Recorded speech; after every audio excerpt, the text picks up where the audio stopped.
At a time when most people find their entertainment in front of a computer screen, for others there is no substitute for making something with your own hands and then playing with it.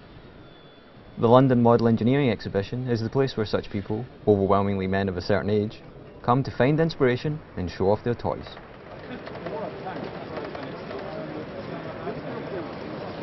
We've got methylated spirits in here for the burners, which has 3 burners underneath the boiler, and here we have a water tank, which there's a pump underneath the engine which will pump water into the boiler to keep it running, and also you can pump water in by a hand pump. So you light the meths, and obviously it heats the water through some tubes like in a real full-size steam engine, and hopefully, if everything works all right, you get some steam pressure up and it will pull 6 or 7 coaches. I've got a railway in the garden that luckily we've got a double plot at home, and I live near Southend, and we meet either at my place or virtually alternate Thursdays, and we get about 6 or 7 people turn up and we run steam trains and have a bit of fun.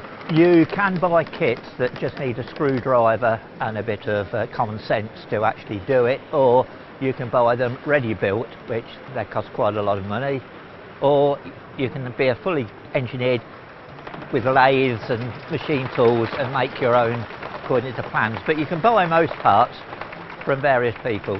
When you get to 75 like me, you tend to think, well, I can't spend 10 years making a locomotive, which some people make every nut and bolt, and it does take them 10 or 12 years to do a loco, but other people make them in a matter of months. But life's too short, I'd rather be running them than making them. Airplanes and helicopters you can build and fly are also on show, but bear in mind these ones are being flown by experts with a lot of experience. First-time flyers should contact their local model club and seek advice to avoid ending up with a pile of broken parts. It's one of those things that looks very easy until you try it, but it is actually quite difficult, particularly with the helicopters. You're trying to control it in several different axes at once, so it is a tricky thing to learn. But practice is the key. And most of the aircraft that we're flying here today are radio-controlled electric indoor models. They are fairly small, designed for indoor flying, and most of them are powered by just a small lithium polymer battery. The bulk of these come out of the box ready to fly, though we have got a few that are built from kits here as well. My next door neighbour had model aeroplanes when I was 6 or 7, and just saw them in his shed one day, and we started flying from there. The model planes are mainly a foam construction. They're all designed for indoor flying really, or outside in very calm weather. There's a few scale models here, and obviously we've got the helicopters, but the main construction material is foam.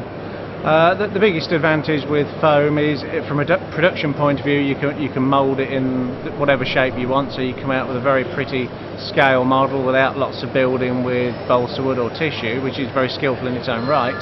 But also foam is fairly bounceable as well, so they're fairly crash resistant, which of course is a bonus.